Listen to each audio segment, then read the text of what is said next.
warahmatullahi wabarakatuh. Waalaikumsalam warahmatullahi wabarakatuh.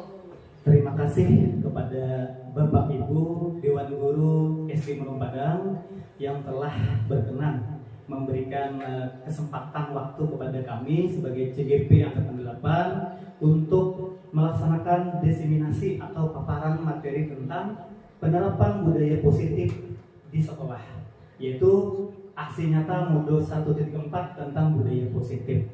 Jadi saya sangat berterima kasih atas kesediaan Bapak Ibu untuk berhadir pada kegiatan hari ini.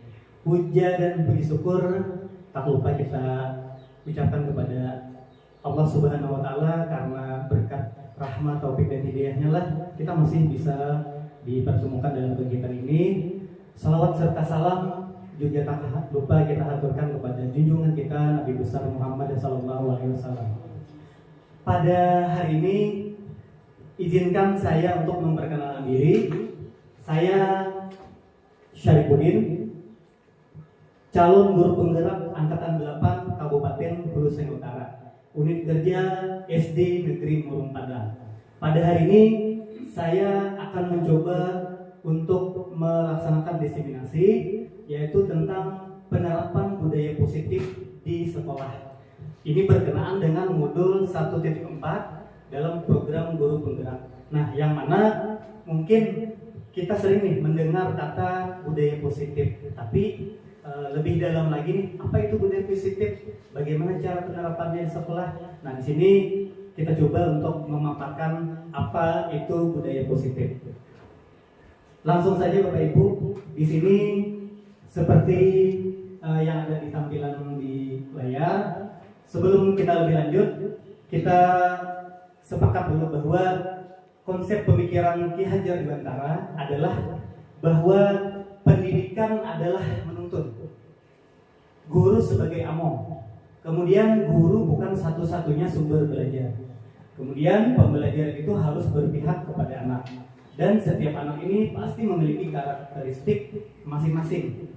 Kemudian ada 3 trilogi pendidikan atau tiga semboyan, yaitu Ingarso Sontolodo, artinya kita sebagai seorang pendidik di depan ini memberi contoh. Kemudian Ingmadia Mangun Karsa, artinya seorang pendidik atau among itu berada di tengah-tengah murid. Kemudian Tutwuri Handayani, yang berarti bahwa kita di belakang siswa, di belakang murid memberi dorongan dan motivasi. Nah, itu terkenal dengan semboyan pendidikan. Nah, tujuannya ada satu, yaitu mendukung tumbuh kembangnya anak sesuai dengan minat dan bakat, dan menuntun mereka menjadi pribadi yang terampil, berakhlak mulia, bijaksana sesuai dengan kodrat alam dan kodrat zaman, sehingga mereka bisa mencapai kebahagiaan dan keselamatan. Itu adalah konsep pemikiran dari Ki Hajar Dewantara. Nah, lanjut, apa itu budaya positif? Nah, jadi budaya positif adalah bahwa budaya positif itu berupa nilai atau kebiasaan yang ada di sekolah, yaitu yang berpihak kepada murid agar mereka berkembang menjadi pribadi yang kritis, kemudian penuh hormat dan bertanggung jawab sesuai dengan profil pelajar Pancasila atau P3. Nah, lanjut, di sini konsep budaya positif yang kita pelajari dalam modul 1.4 itu ada 7, Bapak Ibu. Nah, jadi konsep yang pertama adalah perubahan paradigma belajar. Yang kedua, disiplin positif. Yang ketiga, motivasi perilaku manusia. Yang keempat, kebutuhan dasar manusia. Kelima, posisi kontrol. Dan yang keenam adalah keyakinan kelas. Serta yang ketujuh adalah segitiga restitusi. Nah, sebelum kita lanjut, untuk Bapak Ibu nih, dari ketujuh bagian budaya positif, yang mana yang bagi Bapak Ibu itu terasa asing nih? Terasa asing didengar, terasa asing misalnya apa, dalam arti wawasan tentang Pak nomor 7 Pak, kayaknya Pak baru hari ini nih kami dengar nih. Nah, kira-kira Bapak Ibu sepakat yang mana kira-kira yang jarang didengar? Dua. 7 segitiga restitusi dan 5. Iya, posisi kontrol dan segitiga restitusi. Iya, benar Bapak Ibu. Ini adalah istilah baru dalam program guru penggerak. Artinya hanya ada di program guru penggerak. Ini dipaparkan dan ini diberi pemahaman kepada peserta calon guru penggerak. Jadi kalau yang lain misalnya kan kita mungkin pernah dengar, oh motivasi itu apa, mungkin pernah dengar. Nah tapi di antara semua 7 tadi, di dalam modul 1.4 tentang budaya positif ini dijabarkan lebih rinci lagi Bapak Ibu. Sekarang kita coba ke konsep yang pertama, yaitu adalah 1, perubahan paradigma belajar. Nah, apa itu perubahan paradigma belajar? Paradigma itu berarti pemikiran dasar Bapak Ibu, pola pikir pertama, atau kita menganggap adalah konsep awal atau pemikiran dasar. Berarti kalau kita artikan adalah perubahan konsep dasar tentang belajar. Nah, jadi apa itu perubahan paradigma belajar sesuai dengan abad 4.0? Bahkan Bapak Ibu, kita ini sudah memasuki abad 5.0 atau 5.0. Artinya abad era society kalau tidak salah. Kan 4.0 itu adalah industri, zaman industri. Kalau sekarang kita sudah memasuki era society, artinya segala sesuatu apapun dalam kehidupan kita tidak lepas dari sosial budaya, dari media sosial. Artinya apapun itu pasti terikat dengan media sosial. Lalu diistilahkan adalah sudah masuk ke zaman 5.0. Nah, jadi pasti pembelajaran pun terdampak Bapak Ibu. Jadi pembelajaran dengan paradigma baru adalah pembelajaran yang berorientasi pada penguatan kompetensi dan pengembangan karakter murid yang sesuai dengan profil pelajar Pancasila. Sedangkan kita Bapak Ibu di sebelah kanan ini adalah diagram lingkaran dari profil pelajar Pancasila. Kita sering mendengar profil pelajar Pancasila. Itu ada terdiri dari 6 profil pelajar Pancasila Bapak Ibu. Jadi yang pertama adalah beriman, bertakwa kepada Tuhan Yang Maha Esa dan berakhlak mulia. Kemudian mandiri, bernalar kritis, kreatif, bergotong royong, dan berkebinekaan global. Kata Bapak, paling Bapak Ibu. Bapak yang penting ada 6 profil pelajar Pancasila. Nah, dengan inilah diharapkan paradigma pembelajaran di zaman 5.0 ini berubah juga Bapak Ibu, karena kita menyesuaikan dengan zaman. Makanya di pendidikan menurut Ki Hajar Dewantara itu sesuai dengan kodrat alam dan kodrat zaman, di mana anak itu dilahirkan dan dibesarkan di lingkungan yang dituntut sesuai dengan keadaan zaman. Sudah Bapak Ibu, lanjut. Yang kedua adalah tentang konsep budaya positif, yaitu disiplin positif. Bapak Ibu mungkin sering nih kita mendengar disiplin. Tapi Bapak Ibu, disiplin ini kalau kita mendengar kata disiplin, yang tergambar dalam benak kita tuh kira-kira apa Bapak Ibu? Kebanyakan waktu. Ya, yang kita pelajari di sini adalah disiplin positif Bapak Ibu. Jadi disiplin itu pada intinya ditujukan supaya melahirkan budaya positif. Nah, iya, di sini dalam budaya kita kata disiplin ini dimaknai menjadi sesuatu yang dilakukan seseorang pada orang lain untuk mendapatkan kepatuhan. Itu makna disiplin yang sering kita dengar. Nah, kita cenderung menghubungkan kata disiplin dengan ketidaknyamanan. Kira-kira Bapak Ibu setuju lah itu kira-kira? Ada yang setuju, ada yang tidak. Ya. Kemudian, menurut Diana Dosen menyatakan bahwa kata disiplin ini berasal dari bahasa Latin, yaitu disciplina, yang artinya belajar. Kemudian, di situ untuk menjadi seorang murid harus paham betul alasan mengapa mereka mengikuti suatu ajaran tertentu, sehingga motivasi yang terbangun adalah motivasi intrinsik bukan ekstrinsik. Nah, jadi ada istilah baru lagi Bapak Ibu. Ada motivasi intrinsik, ada motivasi ekstrinsik. Jadi di sini saya jelaskan bahwa motivasi intrinsik itu adalah berasal dari kemauan diri, kesadaran diri murid yang bersangkutan atau orang yang bersangkutan. Contoh motivasi, kemudian minat atau kesadaran diri yang berasal dari dalam diri, itu disebut motivasi intrinsik. Kalau motivasi ekstrinsik itu lebih kepada pengaruh dari luar yang belum tentu itu sesuai dengan motivasi intrinsik yang bersangkutan. Nah, itu jadi dua motivasi ini berbeda ranahnya Bapak Ibu lah. Nah, lanjut. Tapi yang diharapkan adalah dari budaya ini lebih ke motivasi intrinsik, artinya memang dimunculkan dari kemauan kesadaran diri sendiri. Kemudian lanjut ke, nah di sini Bapak Ibu ada hukuman, ada konsekuensi, ada restitusi.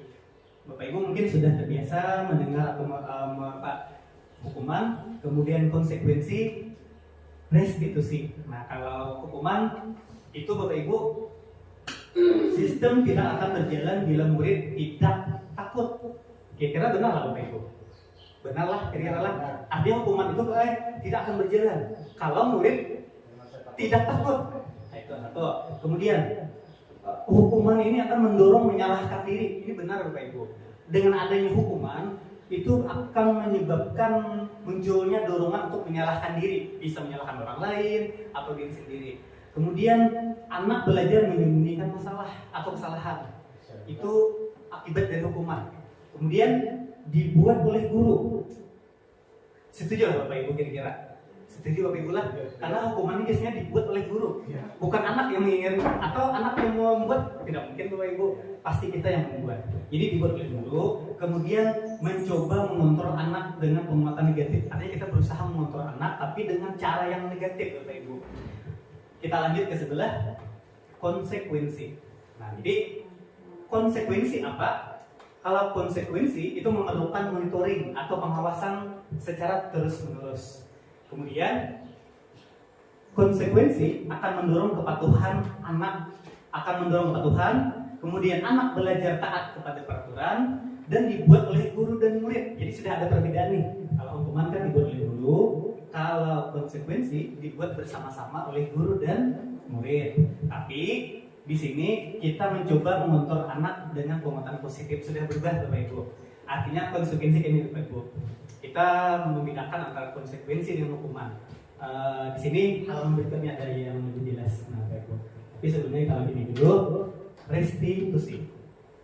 Jadi tahapannya lah semakin ke kanan semakin bagus Bapak Ibu. Restitusi. Di situ murid akan belajar bertanggung jawab untuk perilakunya karena dia sudah sadar, sudah bisa menyadari diri sendiri. Kemudian mendorong disiplin positif, anak akan belajar memecahkan masalah dan dibuat sendiri oleh murid. Dia sendiri yang membuat tadi. Kemudian anak paham bahwa dirinya sendiri yang pegang kendali kontrol. Artinya kontrol diri dari anak adalah memang berasal dari dalam diri atau unsur tadi intrinsik tadi. Ya. Nah, jadi baru Bapak Ibu. Nah, kita membedakan apakah masuk hukuman atau masuk konsekuensi. Silakan Bapak Ibu cermati dulu. Di sini ada tindakan dulu. Yang pertama dulu, kita sepakat dulu. Silakan nanti saya tanyakan kepada Bapak Ibu pendapat Bapak Ibu nih. Mencatat 100 kali di dalam buku kalimat. Saya tidak akan terlambat lagi karena terlambat ke sekolah. Kira-kira hukuman atau konsekuensi? Hukuman. Kira-kira hukuman. Kemudian lari mengelilingi lapangan basket 2 kali karena terlambat hadir di sekolah. Hukuman. Di atas tadi. Hukuman atau konsekuensi? Konsekuensi kok. Ada yang memilih konsekuensi, ada yang memilih hukuman tadi. Konsekuensi pendapat kita. Iya. Kemudian murid diminta untuk push up 15 kali karena tidak menggunakan masker ke sekolah. Silakan Bapak Ibu simpan jawaban Bapak Ibu dalam hati dulu. Nanti kita bandingkan. Kemudian menggantikan kertas tugas teman yang telah dicoret-coret. Apakah masuk hukuman atau konsekuensi? Kemudian membersihkan tumpahan air di meja tulis karena tersenggol pada saat belajar.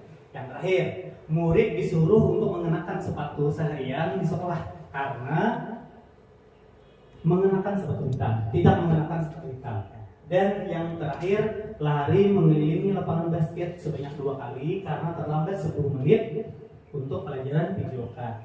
Sekarang bandingkan jawaban Bapak Ibu dengan hasil di sini Bapak Ibu. Nah, Bapak Ibu, kira-kira Bapak Ibu setuju atau tidak? Nah, ternyata yang pertama tadi Bapak Ibu, mencatat 100 kali itu ternyata adalah hukuman. 1. Kemudian lari mengelilingi lapangan 2 kali karena terlambat hadir, itu adalah hukuman. Kemudian murid diminta untuk push up 15 kali, itu adalah hukuman. Kemudian menggantikan kertas tugas teman yang telah konsekuensi. Membersihkan tumpahan air di meja karena tersinggul nih, termasuk konsekuensi. Murid disuruh mengenakan sepatu seharian karena tidak mengenakan sepatu hitam, hukuman. Dan yang terakhir adalah mengelilingi lapangan basket 2 kali karena terlambat 10 menit untuk pelajaran videoka. Itu dah konsekuensi. Nah, sudah ada nih bayangan nih. Ternyata ada perbedaan antara hukuman dan konsekuensi. Kalau hukuman itu bersifat dadakan, Bapak Ibu. Sifatnya dadakan, tanpa ada kesepakatan terlebih dahulu. Artinya berasal dari guru. Berasal dari kita sebagai guru, kita langsung memberi hukuman kepada murid tanpa ada penjelasan apapun, tanpa ada kesepakatan apapun. Sifatnya dadakan atau langsung, Pak. Kalau konsekuensi itu anak sudah memahami nih aturan yang ada di sekolah nih. Kalau mereka terlambat, Pak, kalau saya terlambat, Pak, nanti Pak, kesepakatan kelas kami harus membersihkan sampah, memungut sampah. Mereka menyadari, Pak, bahwa mereka telah melanggar aturan. Lalu konsekuensi dari mereka melanggar aturan tadi, mereka harus ini. Nah, berarti sudah ada pemandiran, bahasa belajarnya sudah ada pembicaraan terlebih dahulu bahwa seandainya ada siswa atau murid yang melanggar ketentuan, maka dia menyadari bahwa ada konsekuensi yang harus dikerjakan tadi. Contoh kesenggol milik teman tadi. Dia sadar diri sudah harus mengganti atau membersihkan lah minimal. Itu adalah konsekuensi. Dah, Bapak Ibu lah, sampai di sini mudahan ada bayangan perbedaan bahwa ini hukuman, ini konsekuensi. Artinya konsekuensi sudah disepakati terlebih dahulu. Tinggal murid tadi menyadari, saya telah melanggar peraturan. Konsekuensinya adalah ini. Nah, itu. Kemudian lanjut ke 3, konsep dasar budaya positif, yaitu motivasi perilaku manusia. Di sini menurut Dian Gosen dalam bukunya yang berjudul Reconstruction School Discipline, yaitu bahwa manusia ini dalam melaksanakan motivasi perilaku mereka itu dibagi tiga macam, Bapak Ibu. 1, pada dasarnya secara umumnya adalah manusia ini untuk menghindari ketidaknyamanan. Menghindari ketidaknyamanan itu termasuk motivasi eksternal. Kalau saya tidak enak nih sama kepala sekolah, saya tidak enak nih sama teman-teman sejawat. Itu lebih ke menghindari ketidaknyamanan saja, motivasi tadi perilaku manusia. Kemudian yang kedua, untuk mendapatkan imbalan dari orang lain atau institusi. Nah, ini sudah berkembang nih, tapi itu masih berupa motivasi eksternal. Ada pengaruh dari luar nih. Saya akan mendapatkan imbalan jika saya mengerjakan ini. Saya akan mendapatkan penghargaan jika saya mengerjakan ini. Berarti masih ada unsur motivasi eksternal. Yang ketiga, untuk menghargai diri sendiri. Nah, ini Bapak Ibu yang menjadi cikal bakal tumbuhnya budaya positif, yaitu berasal dari motivasi internal atau intrinsik tadi. Artinya kita menghargai diri sendiri bahwa saya ini termasuk melakukan perilaku saya ini termasuk termasuk tidak enak sajakah, atau ketidaknyamanan sajakah, atau untuk sekedar mendapat imbalan saja, atau memang saya memang untuk menghargai diri sendiri dan orang lain. Nah, jadi dibagi atas 3 macam menurut Dian Gosen. Lanjut ke dihukum oleh penghargaan. Ternyata Bapak Ibu, saat kita berulang kali menyajikan hadiah kepada anak-anak agar berperilaku bertanggung jawab, ternyata kita sudah berasumsi nih bahwa mereka ini tidak akan dapat melakukannya tanpa kita berikan penghargaan. Jadi ternyata penghargaan ini itu bunyinya Bapak Ibu membuat lebih kepada kita yakin bahwa siswa ini tidak akan mampu mengerjakan apapun tanpa kita beri penghargaan. Nah, jadi dihukum oleh penghargaan. Sedangkan itu kan menurut Alpicon, bahwa asumsinya kita berasumsi bahwa mereka tidak akan dapat melakukannya atau mereka tidak akan memilih untuk melakukannya, tergantung dari penghargaan apa yang didapat. Lanjut, di sini menurut Alpicon bahwa penghargaan itu efektif jika menginginkan seseorang melakukan sesuatu yang diinginkan dalam jangka waktu pendek saja. Jadi kita bisa menggunakan penghargaan apabila kita menginginkan seseorang nih melakukan apa yang kita kehendaki, tapi dalam jangka waktu pendek saja. Kedepannya kita tidak tahu. Kemudian jika kita menggunakan penghargaan lagi dan lagi, maka orang tersebut nantinya pasti akan tergantung dengan penghargaan yang kita berikan tadi. Otomatis kehilangan nih motivasi dari dalam, motivasi dari luar saja lagi. Bila motivasi dari luar tidak ada, otomatis mereka tidak melaksanakan apapun itu. Kemudian memberikan penghargaan dan hukuman adalah hal yang sama. Nah, ternyata Bapak Ibu di sini saya pun pribadi sebagai calon guru penggerak juga baru menyadari bahwa ternyata memberikan penghargaan dan hukuman itu adalah hal yang sama. Padahal dalam sebelum ini kan kita berpikir, beda itu Pak antara penghargaan dan hukuman. Tapi ternyata menurut teori Alfie Konrad ini bahwa itu sama Bapak Ibu. Sama karena keduanya mencoba mengendalikan perilaku seseorang. Nah, sini kita sepakat sudah. Karena penghargaan dan hukuman tujuannya pasti ada untuk mengendalikan perilaku seseorang. Gitu. Yang keempat, lanjut. Di sini adalah kebutuhan dasar manusia.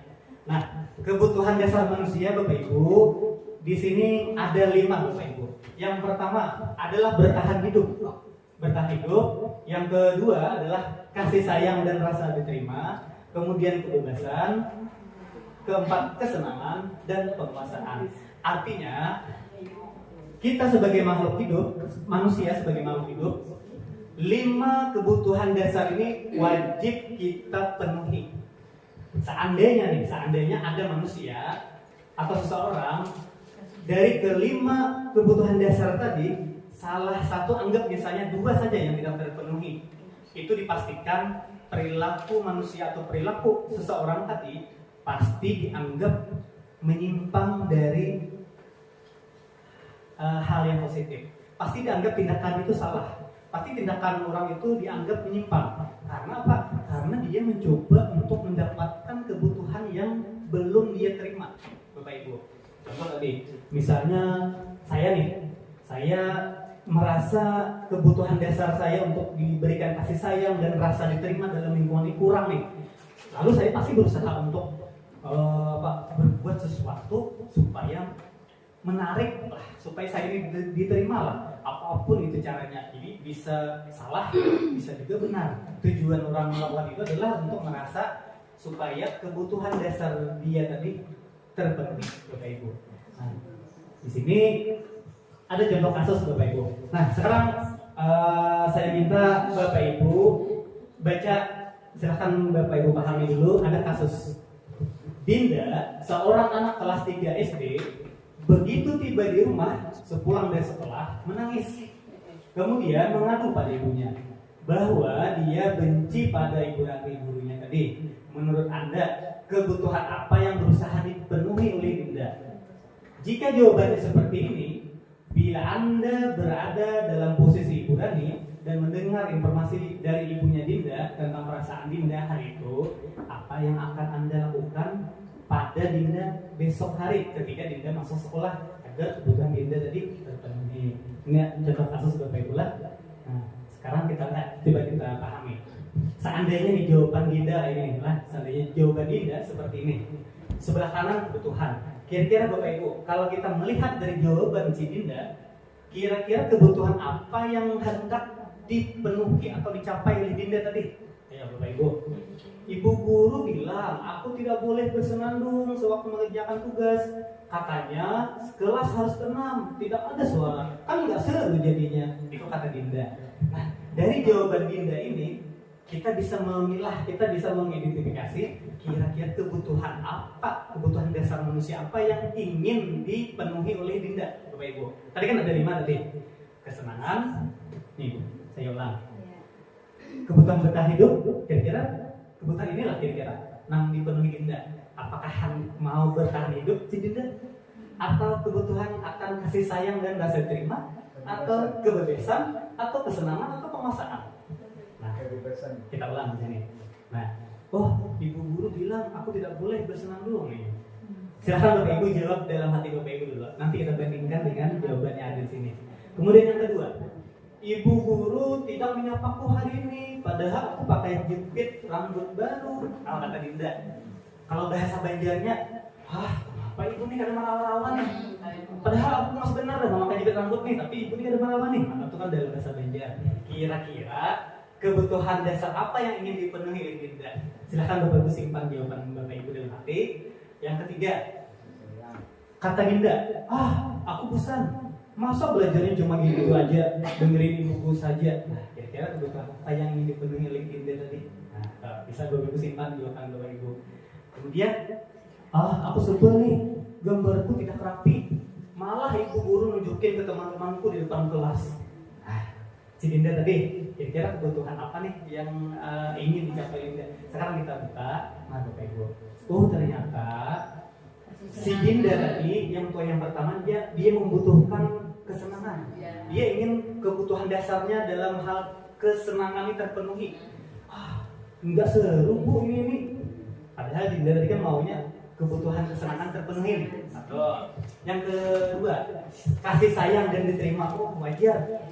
Kasihan nih Dinda sudah capek-capek berdandan ini tiba-tiba ibu tidak menyapa. Berarti Dinda maunya disapa, diterima, diberi kasih sayang. Nah itu.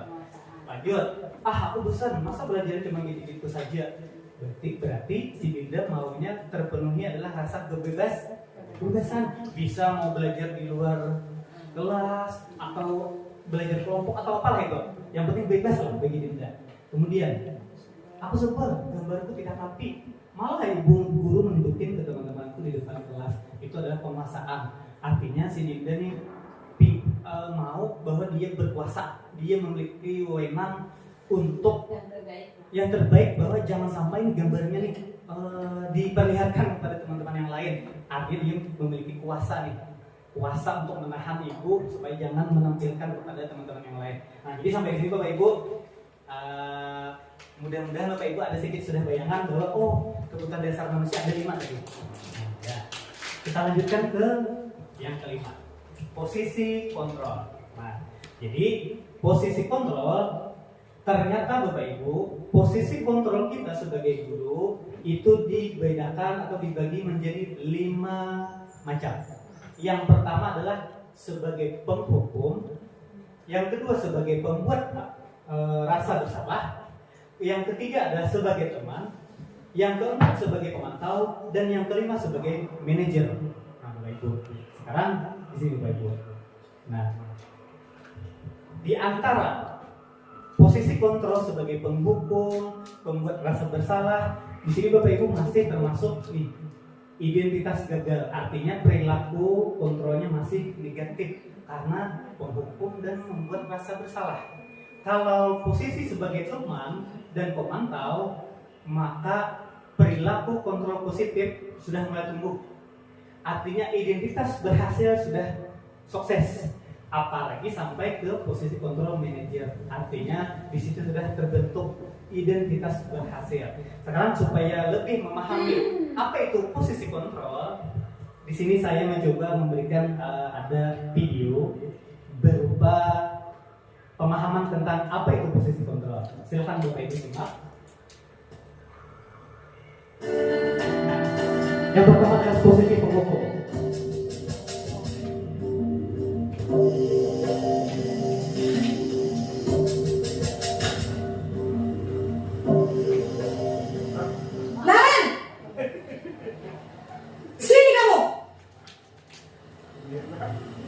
Selamat pagi Bu.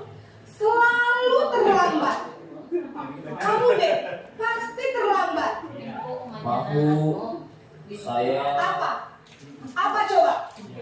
Alasan kamu apa lagi? Kapan sih kamu tidak terlambat? Malas sekali ya kamu jadi anak. Saya Dasar pemalas. Gak kapok-kapok sih kamu. Sudah berapa kali terlambat? Sana, kamu keliling lapangan basket 2 kali. kenapa saya harus keliling lapangan basket Bu? Kenapa? Kamu nolak ibu. Berani-beraninya jawab. Sudah terlambat, masih berani jawab pula. Sekarang keliling lapangan basket 5 kali sekalian, biar kapok. Cepat, pergi sana ke lapangan basket. Nah, itu tadi Bapak Ibu posisi. Nah, cek 1 2 1. Cek 1 2 1. Nah, tadi Bapak Ibu itu adalah contoh posisi kontrol sebagai penghukum. Bapak Ibu sudah ada bayangan nih, oh kalau begini berarti posisinya sebagai penghukum kita nih. Kita pribadi sebagai itu sebagai penghukum. Itu bisa diidentifikasi lewat kata-kata yang kita keluarkan Bapak Ibu. Lewat kata-kata yang kita sampaikan kepada murid kita. Oh berarti kita kalau kalimatnya begini, kata-katanya begini, berarti kita posisi di kontrol kita ada sebagai ini. Nah, sekarang lanjut ke posisi kontrol yang kedua. Sebagai pembuat rasa bersalah.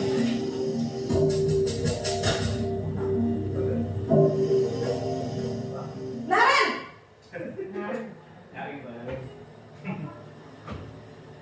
Selamat pagi Bu. Naren, kamu kenapa terlambat lagi, nak? Ya Tuhan, Naren, kamu senang ya bikin ibu susah ya? Kalau kamu terlambat lagi, nanti ibu yang ditegur bapak kepala sekolah, nak. Disangka ibu tidak bisa membina kamu. Duh, gimana ini? Maaf Bu. Duh, Gusti Naren, kamu suka ya kalau ibu ditegur bapak kepala sekolah? Terus, sekarang ibu harus tulis apa ini di buku absen? Ini kamu sudah sering terlambat loh. Ibu harus apa coba? Maaf Bu. Maaf sekali. Ya sudah, lain kali jangan bikin ibu susah lagi ya nak ya. Ibu tidak akan kuat lagi kalau kamu begini terus. Bisa jantungan kalau ibu tegur bapak kepala sekolah. Sana cepat ke kelas. Maaf ya Bu. Maaf sekali. Nah, tadi Bapak Ibu. Posisi pembuat rasa bersalah. Nah, jadi adalah posisi kontrol pembuat rasa bersalah. Kemudian lanjut ke posisi kontrol sebagai teman Bapak Ibu.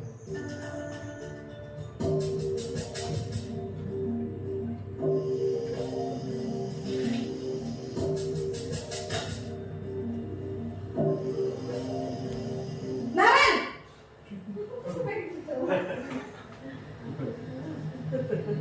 Selamat pagi Bu. wah sudah jam berapa ini nak? Terlambat lagi ya sayang. Iya Bu. Habis ibu saya lupa bangunkan saya Bu.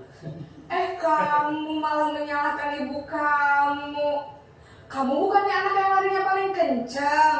Kok terlambat sih? Iya Bu. Saya memang terlambat bangun tadi. Jadi biarpun saya lari kencang, tetap gak kejar Bu. Ya sudah sana. Nanti lain kali larinya lebih kencang lagi ya. Biar gak terlambat lagi. Bikin seneng ibu. Demi ibu. Bisa kan? Bisa lah Bu. Nah, itu Bapak Ibu. Itu posisi kontrol sebagai teman. Sekarang lanjut ke posisi kontrol sebagai pemantau Bapak Ibu. Nah, di sini pemantau itu adalah kita sebagai orang yang mengetahui aturan. Jadi, oh, pengawas lah. Nah, itu. Jadi, oh, anak ini melanggar aturan. Oh, anak ini melanggar tata tertib. Nah, itu sebagai pemantau. Ini Bapak Ibu. Contoh.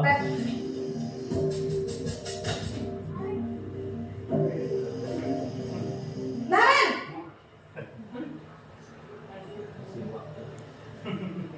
Selamat pagi Bu. Naren, apa peraturan sekolah kita tentang jam berapa kita harus masuk sekolah, nak? Kita harus di sekolah jam 7 Bu. Iya betul, sekarang sudah jam 7.20. Naren sudah tahu konsekuensinya jika terlambat hadir. Paham Bu. Saya harus tinggal kelas pas jam istirahat selama 20 menit. Iya benar, konsekuensinya demikian. Jadi nanti jam 9.30 pas istirahat, kamu harus tinggal di kelas, kerjakan tugas tambahan untuk ketertinggalan kamu, ya? Baik Bu. Nah, jadi Bapak Ibu, ini adalah contoh posisi kontrol sebagai pemantau. Kan sudah nih, ada 4 sudah. Ada 4 posisi kontrol. Dari keempat tadi Bapak Ibu sudah bisa nih mengidentifikasi ciri-ciri atau kalimat apa yang disampaikan oleh guru tadi, bahwa kita sudah bisa menilai, oh berarti guru tadi menggunakan posisi kontrol sebagai teman, sebagai penghukum, sebagai pembuat rasa bersalah. Yang terakhir Bapak Ibu ada sebagai manajer atau sebagai sebagai manajer. Nah, Bapak Ibu, posisi kontrol sebagai manajer. Selamat pagi Bu. Selamat pagi Naren. Maaf Bu, saya terlambat. Iya, sekolah masuknya jam 7, sekarang sudah jam 7.20. Jadi sekarang bagaimana ini Naren? Maaf Bu, saya lupa setel alarm saya semalam. Baiklah, menurut kamu, keyakinan sekolah yang mana yang perlu kamu tingkatkan? Menghargai diri sendiri dan orang lain mungkin ya Bu. Setuju. Jadi, apakah Naren meyakini prinsip saling menghormati tersebut? Iya Bu, saya meyakininya. Apakah Naren bersedia memperbaiki masalah keterlambatan ini? Bersedia Bu. Bagaimana kamu akan perbaiki masalah keterlambatan ini? Saya akan coba untuk tidak lupa menyetel alarm saya Bu. Baik, kalau Naren lupa menyetel alarm di rumah, ada orang yang kira-kira bisa bantu mengingatkan tidak? Ada Bu, kakak saya, Kak Emma. Ada lagi selain Kak Emma? Selain Kak Emma, ada ibu saya. Baik, jadi yang mengingatkan Naren adalah Kak Emma dan ibu kamu ya?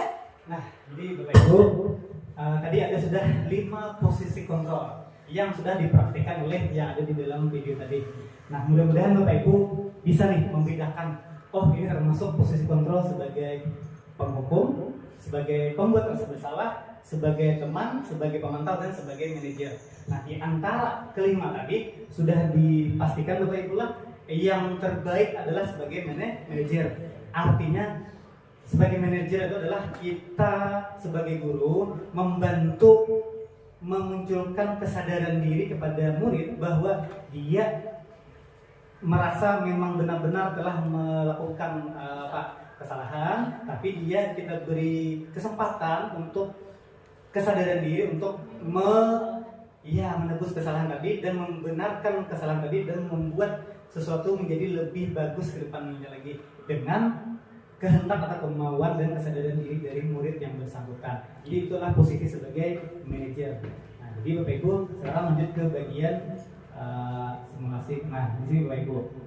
Sekarang kita coba. Tadi Bapak Ibu sudah kita sebutkan video berupa posisi kontrol. Di sini Bapak Ibu ada 1, 2, 3, 4, 5, 6. Ada 6 kalimat yang mana kalimat ini nanti ada berhubungan dengan ciri khas atau karakteristik posisi kontrol tadi Bapak Ibu. Sekarang saya coba Bapak Ibu kembali lagi nih. Kira-kira siapa yang mengatakan sebagai penghukumkah, sebagai pembuat rasa bersalahkah, atau sebagai teman, atau sebagai pemantau, atau sebagai manajer? Pertama dulu, saya kecewa sekali dengan kamu.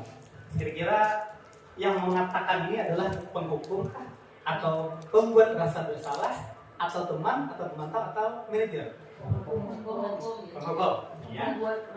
Nah, ada lagi yang mengatakan pembuat rasa bersalah. Ada 2 pendapat. Tidak apa-apa. Lanjut.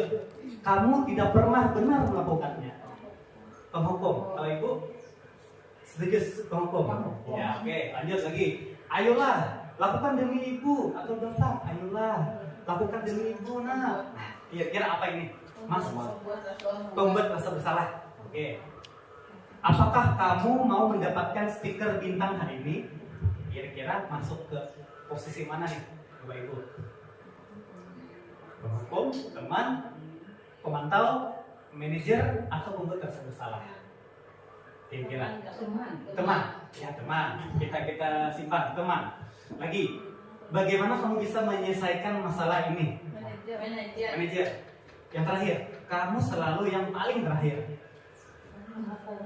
Penghukum. Ada yang diberi pendapat menghukum. Sekarang kita bandingkan dengan yang di sini. Nah, Bapak Ibu, ternyata saya kecewa sekali dengan kamu. Itulah pembuat. Iya, pembuat orang merasa bersalah, Bu, karena ada orang yang dibuat kecewa tadi. Lalu seakan-akan dia bersalah, pembuat orang bersalah. Kemudian penghukum. kamu tidak pernah benar melakukannya. Penghukum berarti Bapak Ibu. Kemudian, ayolah lakukan demi Ibu. Nah, itu sebagai teman. Kemudian sebagai pemantau, apakah kamu mendapatkan stiker bintang hari ini atau berapa bintang yang kamu dapat hari ini? Itu sebagai pemantau. Bagaimana kamu bisa menyelesaikan masalah ini? Berarti sebagai manajer Bapak Ibu. Nah, sudah. Nah, di sini kamu selalu yang paling terakhir. Berarti sudah pasti adalah penghukum. Iya, Bapak Ibu. Nah, sampai di sini Bapak Ibu, mudah-mudahan ada sudah bayangan perbedaan yang mana posisi remote control tadi. Kita lanjut ke contoh video sudah dari Bapak Ibu. Yang video dari Bapak Ibu. Ya, sudah. Lanjut ke keyakinan kelas. Nah, di sini keyakinan kelas mungkin Bapak Ibu atau saya sendiri waktu itu sebelum mengikuti guru penggerak, keyakinan kelas ini masih berupa kata atau istilah asing Bapak Ibu. Jadi jujur saja, saya pribadi sebelum mengikuti program guru penggerak, istilah keyakinan kelas ini terasa sesuatu hal yang baru. Apa itu keyakinan kelas? Ternyata keyakinan kelas adalah berupa pernyataan-pernyataan yang universal atau umum Bapak Ibu. Kemudian pernyataan keyakinan kelas dibuat itu bentuknya positif Bapak Ibu. Tidak ada bentuk keyakinan kelas yang dibuat dalam bentuk negatif. Contoh gini Bapak Ibu. Misalnya tidak boleh mengenakan perhiasan berlebih. Jangan buang sampah sembarangan. Tidak boleh berkelahi. Kira-kira yang membuat itu bentuknya negatif, kira-kira apa Bapak Ibu? Ada kata tidak boleh, ada kata-kata jangan. Jadi perbedaan antara peraturan dan tata tertib adalah di sini. Bentuknya kalau keyakinan kelas, bentuknya positif. Tidak ada membuat kata tidak, jangan, semuanya diganti menjadi positif. Misal, jangan buang sampah sembarangan. Kita ganti dengan keyakinan kelas, buanglah sampah pada tempatnya, atau jagalah kebersihan kelas kita. Jadi bentuknya Bapak Ibu, bentuknya adalah positif. Kemudian keyakinan kelas Bapak Ibu itu tidak terlalu banyak dibanding peraturan kelas. Di sini Bapak Ibu contoh peraturan kelas. Nah, Bapak Fajar mungkin Bapak Fajar. Di sini ada kesepakatan kelas atau peraturan kelas. Di situ kalau dilihat ada 12. Kan banyak nih Bapak Ibu lah, banyak. Nah, kalau keyakinan kelas Bapak Ibu tidak terlalu banyak, sehingga mudah diingat dan mudah dipahami oleh warga kelas. Kemudian keyakinan kelas ini Bapak Ibu dibuat oleh guru dan murid sama-sama membuat. Kalau kita guru yang membuat itu berarti peraturan atau tata tertib. Nah, jadi di situ adalah pengertian dari keyakinan kelas. Kemudian semua warga kelas hendaknya ikut berkontribusi dalam pembuatan keyakinan kelas. Iya tadi melewati diskusi dan curah pendapat. Jadi di sini adalah kata kunci dari pembentukan keyakinan kelas adalah dibuat dalam bentuk positif. Gitu. Kemudian yang ketujuh. Nah di sini yang ketujuh Bapak Ibu. Tadi lupa Bapak Ibu. Kemarin saya sudah melaksanakan di kelas 6 sudah melaksanakan pembuatan keyakinan kelas. Jadi Bapak Ibu sebenarnya tadi keyakinan kelas ini kalau di belakang ini Bapak Ibu di sini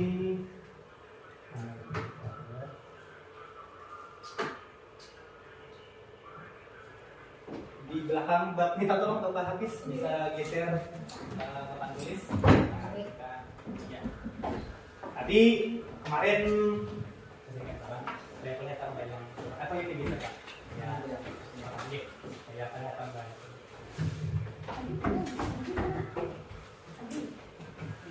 Ya, ini bisa Pak, bisa Pak. Ya, minta tolong Pak geser ya. Angkat ya Pak. Baik lagi ya Pak.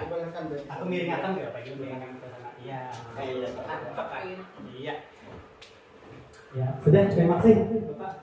Nah, tadi Bapak Ibu, saya sudah mencoba bersama murid-murid kelas 6 untuk mencoba membuat keyakinan kelas. Yaitu kami sepakat bersama-sama siswa, kami tentukan dulu nih langkah-langkah dalam pembuatan keyakinan kelas seperti ini Bapak Ibu. Di sini, nah, keyakinan kelas. bagaimana tahapan dalam membentuk atau membuat keyakinan kelas. Pertama, tujuan membuat keyakinan kelas adalah dalam rangka mewujudkan kelas yang nyaman, aman, dan menyenangkan bagi murid. Tujuannya adalah menumbuhkan budaya positif, berkarakter baik, dan tanggung jawab serta menumbuhkan komunikasi efektif antara guru dan murid. Nah, kemudian sini keyakinan kelas ini adalah dibuat oleh murid didampingi guru untuk menciptakan budaya positif di kelas.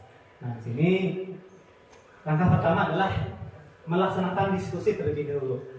Contohnya adalah seperti ini. Siswa ditanyakan nih, mereka sepengetahuan mereka nih, mereka pernah tidak membuat peraturan, pernah tidak membuat tata tertib? Pasti dijawab oleh siswa atau murid, tidak pernah Pak, kami sudah ada Pak, di dinding Pak, ditempel Pak. Pasti itu jawabannya. Artinya mereka tidak pernah dilibatkan dalam membuat peraturan.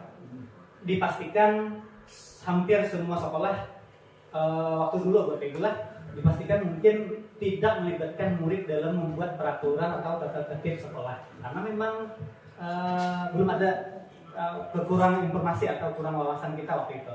Nah, jadi sepakat sudah. Kemudian siswa kita suruh untuk mencatat peraturan apa yang pernah mereka dengar atau peraturan apa yang pernah mereka langgar. Ada yang menjawab tidak boleh berkelahi Pak dalam kelas. Mereka catat Bu, kita beri dalam kertas stick note. Kemudian kita suruh tempel di papan tulis berupa kalimat-kalimat yang rata-rata Pak, Bapak Ibu adalah kalimat yang negatif. Dalam arti tidak boleh buang sampah sembarangan, tidak boleh berkelahi, jangan mengganggu teman, kemudian tidak boleh terlambat, kemudian lagi tidak boleh mengejek teman yang lain, kemudian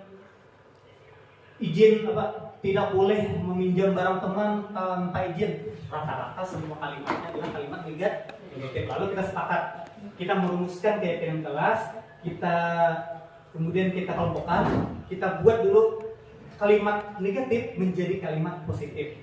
Jadi tadi tidak boleh buang sampah sembarangan. Oh anak, ini termasuk apa Nak? Termasuk menjaga kebersihan Pak. Oh benar. Memakai masker, berpakaian rapi, kemudian cuci tangan, kemudian jangan buang sampah sembarangan. Itu nanti adalah kalimat universalnya adalah kebersihan.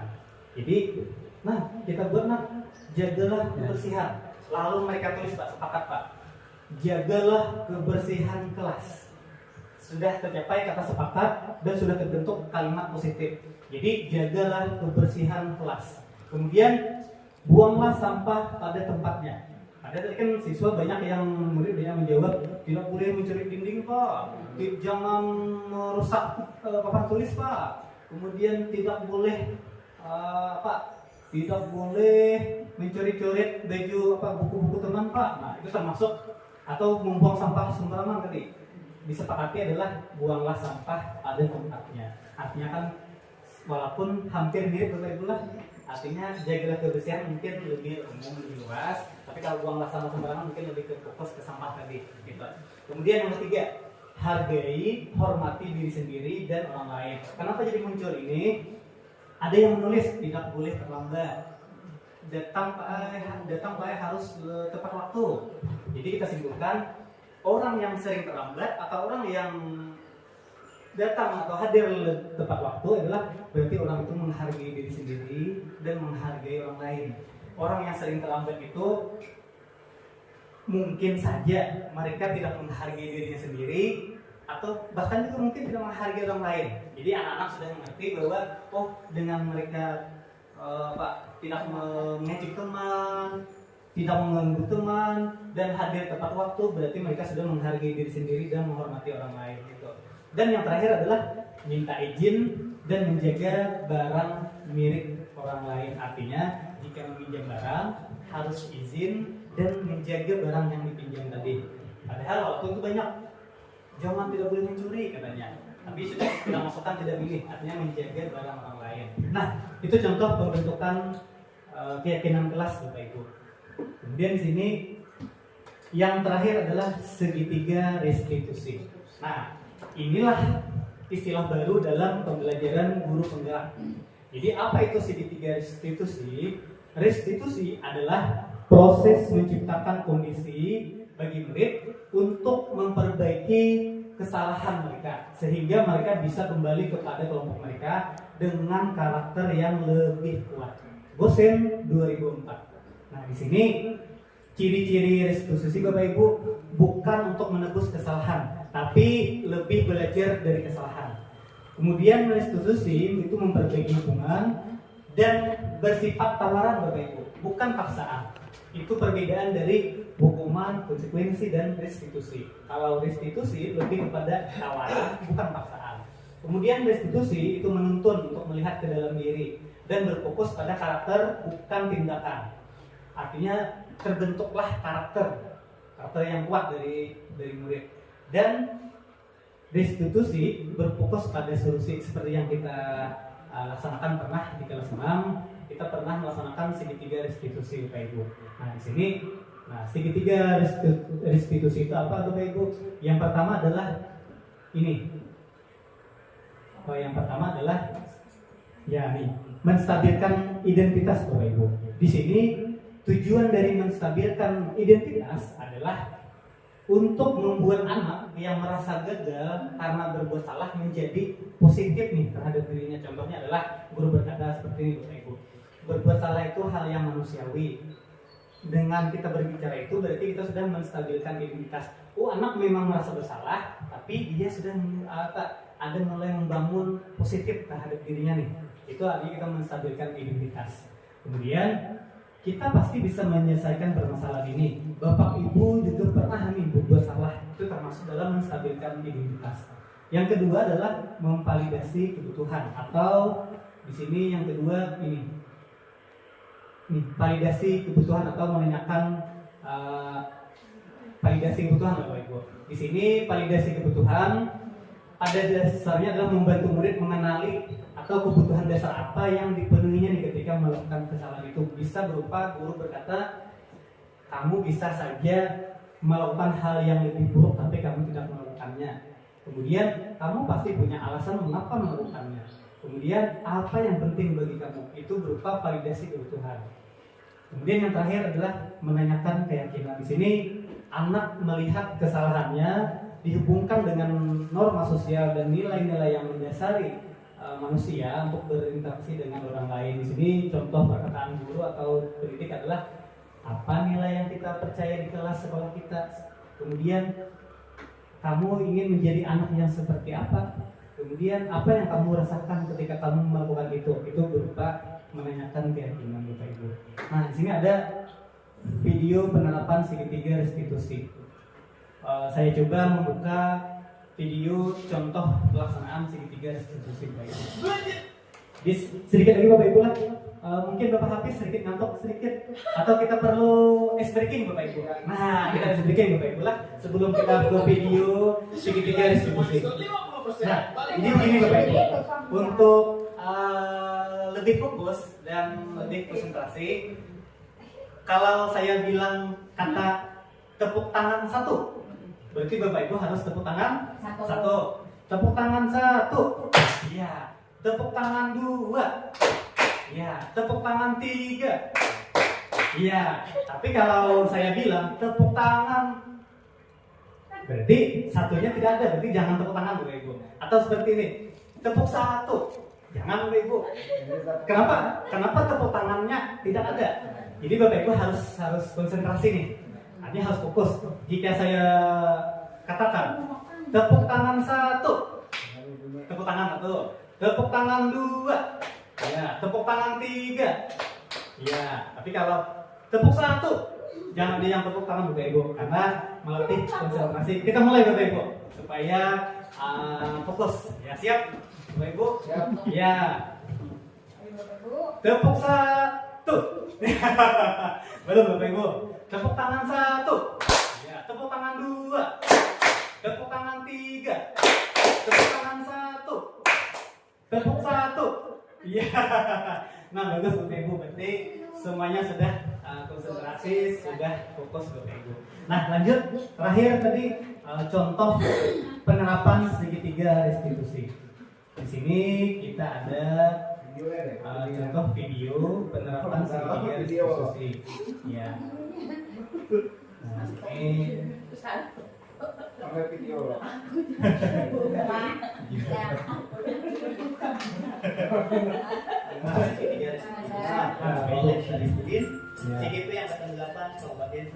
di sini ada contoh penerapan segitiga restitusi. Jadi Bapak Ibu, si murid kita, si Janur nih, si Rusjanur, siswa kelas 6 SD Padang, selama beberapa hari ini selalu terlambat di datang sekolah. Kemudian saya khawatir Rusjanur ini akan ketinggalan materi pelajaran sehingga saya harus menyelesaikan masalah ini dengan baik. Kemudian saya panggil Bapak Ibu, saya panggil Rusjanur ke sebuah ruangan.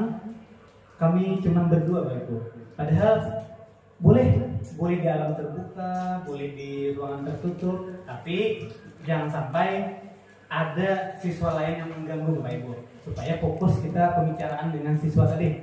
Di contoh pelaksanaan segitiga restitusi kepada siswa yang sering terlambat. Cuma beberapa hari ini dia selalu terlambat datang ke sekolah. Bahkan tahapan segitiga.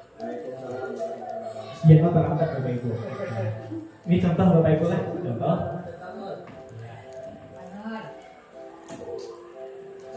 Malah sekali Pak. Ya. Nah. Terus Janur ya. Terus Janur tahu kenapa jadi Bapak panggil ke sini? Kenapa? Karena terlambat datang ke sekolah. Iya. Sering terlambat Si Terus Janur dia tahu nggak? Di sekolah kita pembelajaran dimulai pada jam berapa? Jam berapa? Sedangkan Terus Janur tadi tiba di sekolah jam berapa? 10 menit. Jadi kira-kira Terus Janur ini datang ke sekolah tepat waktu atau kemudian ini setiap setiap memvalidasi bisa terbawa pasti pernah melakukan kesalahan dan itu adalah manusiawi. Nah cuman di sini kita sama-sama mencari solusi supaya ke depannya Terus Janur tidak lagi terlambat ke sekolah. Jadi kan apa alasan jadi terlambat datang ke sekolah? Untuk bangun. Kemudian kenapa jadi terlambat bangun? Apakah ada yang dikerjakan pada malam hari? Ada apa yang dikerjakan? Ini artinya sebenarnya mengerjakan PR itu Ini termasuk menanyakan keyakinan Bapak Ibu. dan juga datang ke sekolah tepat waktu itu penting. Jadi sama-sama penting. Nah di sini Terus Janur tahu keyakinan kelas kita, kesepakatan sekolah kita buat kita belajar harus tepat waktu, datang ke sekolah semangat, hadir lebih awal. Nah kira-kira Terus Janur bersedia tidak memperbaiki kesalahan? Bersedia. Bagaimana caranya kira-kira? Mengerjakan PR yang lebih awal. Dan bangun. Cepat. Maksud Janur adalah mengerjakan PR tepat waktu dan bangun lebih awal lagi. Iya, nah itu. Jadi semoga dengan niat baik Terus Janur ke depannya, semoga Terus Janur datang ke sekolah tidak terlambat lagi. Iya, terima kasih Terus Janur. Mudah-mudahan kita bisa melaksanakan budaya positif di sekolah kita. Nah, jadi Bapak Ibu tadi adalah contoh segitiga restitusi. Artinya kita menyelesaikan masalah, kita melaksanakan 3 tahapan tadi. Yang pertama adalah apa tadi Bapak Ibu? Ada yang masih ingat tahapan yang pertama dalam pelaksanaan segitiga restitusi? 1. Apa tadi? Menstabilkan identitas. 1. Yang kedua adalah apa tadi Bapak Ibu? Memvalidasi tindakan yang salah. Dan yang ketiga adalah menanyakan keyakinan. Jadi Bapak Ibu lah 3 langkah tadi adalah penerapan segitiga restitusi. Kita ulang. 1. Menstabilkan identitas. Yang kedua, validasi tindakan yang salah. Dan yang ketiga adalah menanyakan keyakinan. Jadi dengan kita menerapkan 3 langkah ini, kita sudah melaksanakan segitiga restitusi. Di mana dengan kita melaksanakan segitiga restitusi, kesadaran diri, kemauan diri dari murid yang bersangkutan insya Allah akan terwujud, akan terbangun dengan sendirinya. Mereka akan berusaha mencari solusi dan bertanggung jawab atas apa yang telah mereka lakukan. Itu adalah tujuan dari pelaksanaan segitiga restitusi Bapak Ibu. Nah sekarang karena waktu sudah hampir siang dan materi kita pada hari ini sudah hampir selesai Bapak Ibu. Di sini untuk materi tentang budaya positif di sekolah sudah kita sampaikan, yaitu ada 7 tadi. Nah di sini baru kita ulang. Nah di antara 7 konsep dasar budaya positif, adakah yang ingin Bapak Ibu tanyakan sebelum kita tutup kegiatan kita hari ini? Adakah yang perlu Bapak Ibu sampaikan atau berupa umpan balik atau refleksi lah, atau pertanyaan lah mungkin kira-kira? Kalau ada silakan, kalau tidak ada kita lanjut untuk penutupan kegiatan kita hari ini. Lanjut. Iya. Nah jadi mudah-mudahan dengan kegiatan diseminasi budaya positif ini diharapkan sekolah kita minimal dulu ruang lingkup kelas kita itu mulai tumbuh budaya positif. Mudah-mudahan dengan setiap kelas mulai tumbuh budaya positif akan berkembang menjadi budaya positif di sekolah kita. Jadi sama-sama di sini bukan berarti saya atau ulun di sini berdiri bukan berarti saya lebih hebat dari Bapak Ibu. Di sini kita sama-sama belajar, sama-sama berbagi pemahaman tentang bagaimana cara menumbuhkan budaya positif di sekolah. Jadi karena tidak ada pertanyaan dari Bapak Ibu, kegiatan hari ini saya akhiri. Padahal sebenarnya Bapak Ibu saya ada pantun nih, tapi saya lupa nih apa pantunnya nih kemarin. Nah itu cuman nggak apa-apa karena waktu sudah hampir habis. Salah hilaf mohon maaf jika ada penyampaian selama kegiatan dari awal sampai akhir tadi ada kekurangan, ada kesalahan. Saya pribadi mohon maaf, itu tidak terlepas dari kekurangan saya sebagai seorang calon guru penggerak. Jadi mudah-mudahan kegiatan ini bermanfaat terutama bagi saya sendiri dan kepada rekan sejawat di sekolah saya. Nah saya akhiri. Assalamualaikum warahmatullahi wabarakatuh. Assalamualaikum warahmatullahi wabarakatuh. Waalaikumsalam warahmatullahi wabarakatuh. Selamat pagi anak-anak. Pagi. Oh, aku kok kurang semangat kayaknya. Coba ulang lagi. Selamat pagi anak-anak. Pagi. Oh, mantap. Hari ini ada yang tidak hadir? Tidak Ya, ada.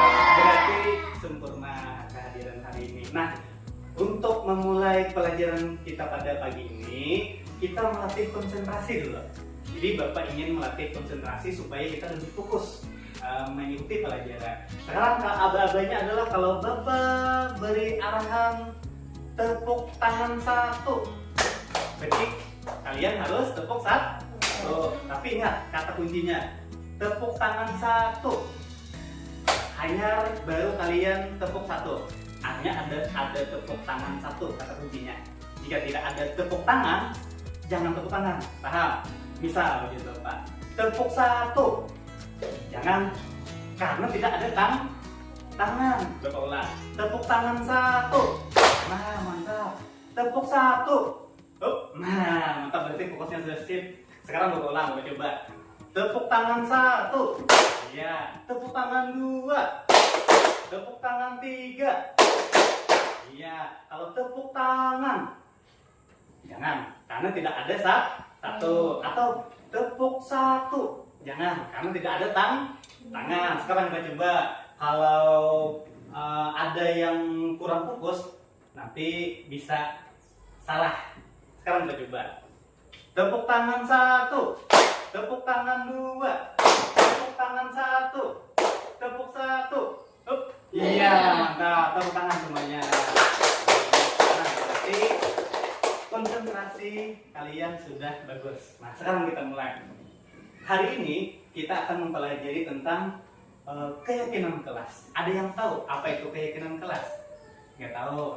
Keyakinan kelas adalah nilai-nilai positif, nilai-nilai kebajikan yang kita sepakati bersama di dalam kelas. Artinya apapun itu yang berupa nilai positif, nilai kebajikan kita akui dan kita sepakati di dalam kelas, itu disebut dengan keyakinan kelas. Nah, sekarang kalian pasti pernah mendengar atau pernah membaca kalau setiap masuk dalam kelas pasti ada peraturan. Betul apa betul?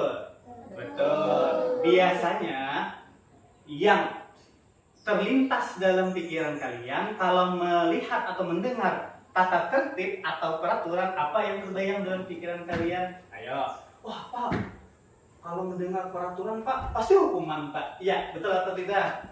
Betul. Artinya kalau mendengar tata tertib, mendengar peraturan, pasti yang terlintas dalam pikiran kalian mungkin, ada hukuman, Pak. Ada larangan, Pak. Benar atau tidak? Benar. Nah, sekarang gini. Untuk mewujudkan kelas yang aman, kemudian nyaman dan menyenangkan bagi murid, pasti diperlukan kesepakatan kelas yang disebut dengan keyakinan kelas. Nah, sekarang Bapak tadi sudah sedikit menjelaskan bahwa ada tata tertib, ada peraturan. Misal contoh tata tertib yang kalau kalian pernah baca di dalam kelas itu contoh.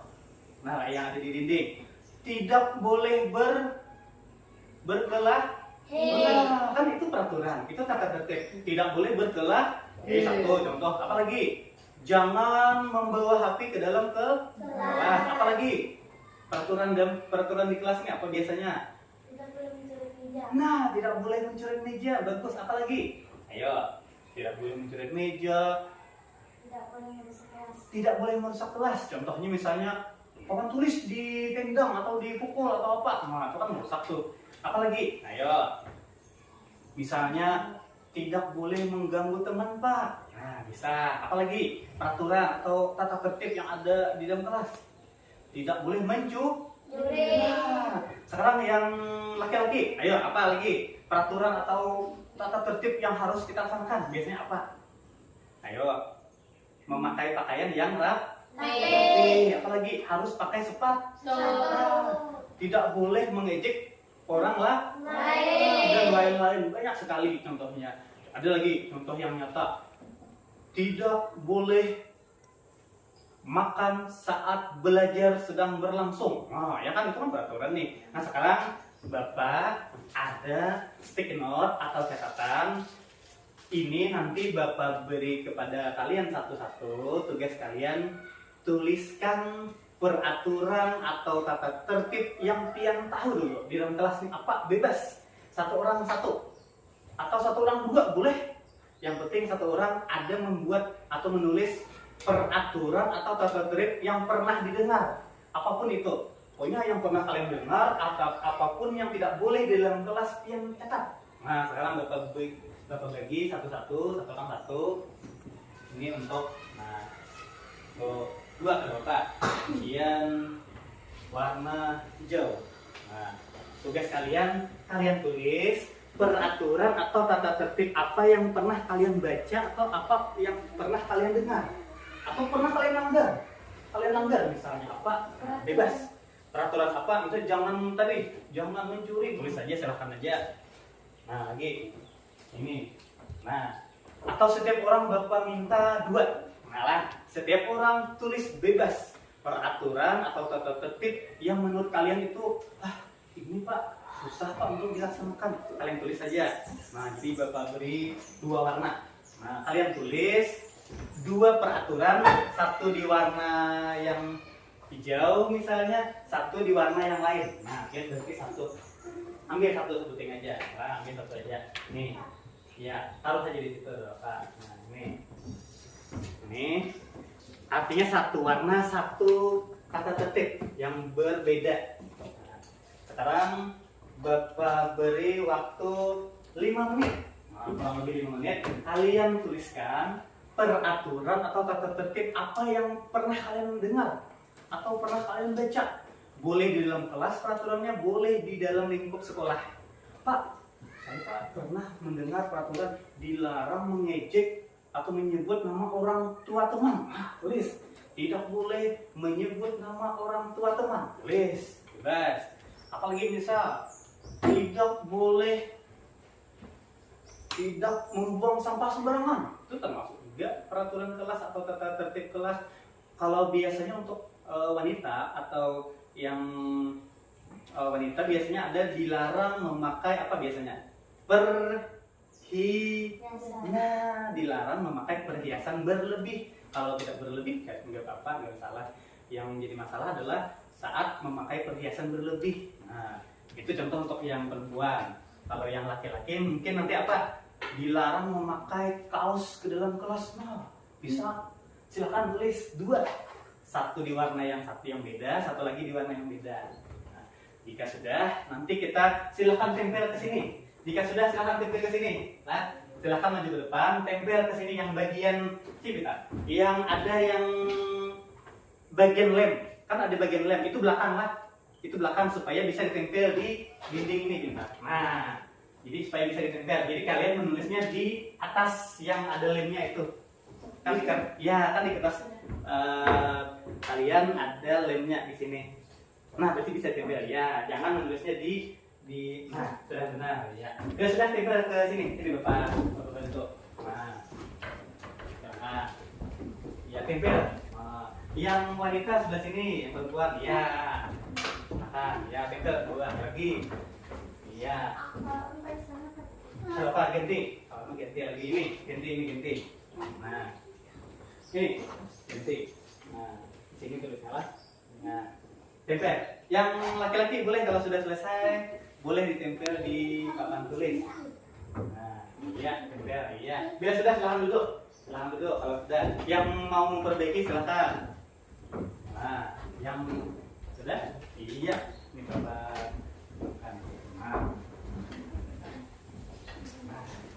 Ya, maju sini, maju. Ya, tempel. Ya. Siapa? Sarul. Nah, Sarul. Iya. Tempel sini, Hairul. Iya. Hairul. Iya. Sini Hairul. Iya. Oh, bagus. Iya. Oh. Nah, sini. Iya. Nah, mantap. Lagi. Siapa lagi yang belum? Salah satu tempel. Iya. Di bawah, lanjut. Di bawah. Iya. Tempel aja. Terus, bawah lagi, sini lagi. Iya. Nah, lagi bawah sini. Iya. Ke bawah sedikit ke bawah sedikit. Iya. Ini. Nah, ke bawah lagi. Iya. Iya, lagi sini lagi, bawah sambung. Jika sudah silahkan duduk. Yang sudah menempel ke dinding, ke papan tulis silahkan duduk. Sapi silahkan sambung nanti setelah. Iya. Di bawah sini sapi. Iya. Nah.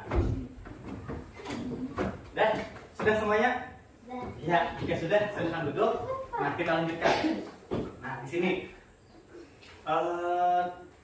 keyakinan kelas itu dibuat oleh murid dan didampingi oleh guru untuk menciptakan budaya positif ke kelas. Nah, di sini langkah-langkahnya adalah kita membuat kesepakatan kelas untuk menjaga supaya kelas kita stabil, aman, nyaman, dan menyenangkan. Nah, lalu langkah-langkahnya tadi ini kita sudah diskusi tadi ini, membuat kesepakatan kelas tadi ini, mencatat peraturan ini kita sudah mencatat peraturan kelas yang diinginkan. Sekarang kita Bapak baca.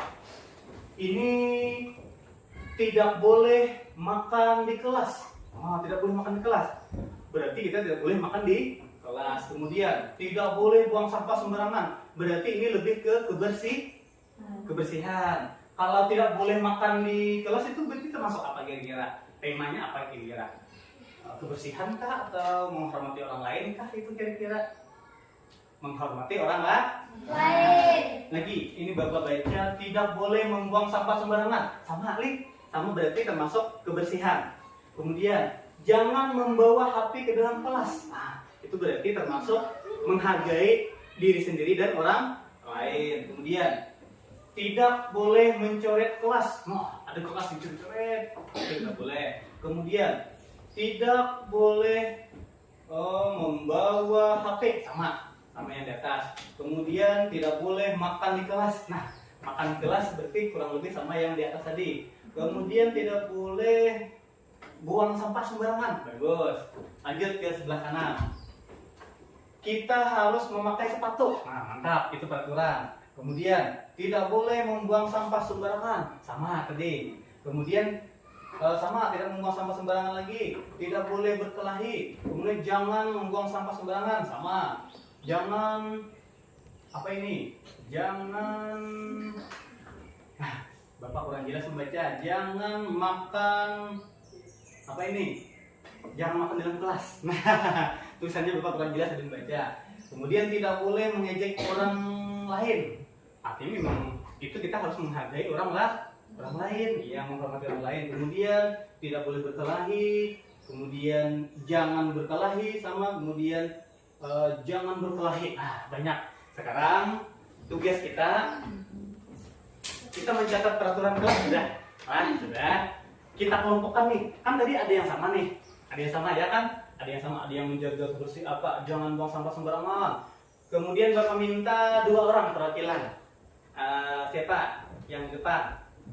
Maju sama Hairul, maju sini. Dua orang. Bapak minta 2 orang.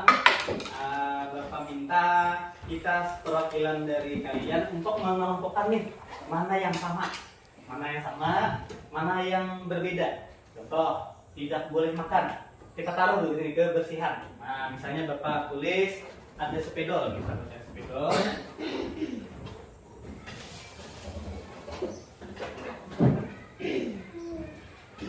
Misal temanya tentang kebersihan. Sekarang kebersihan, kalian cari tahu yang mana kebersihan, ambil tempel ke situ, ke bawah kebersihan ini. Buang-buang sampah sembarangan, ambil ya, tempel ke sini, buat sini. Ya, ambil lagi, Hairul. Yang tentang kebersihan cari peraturan yang berhubungan dengan kebersihan. Mana?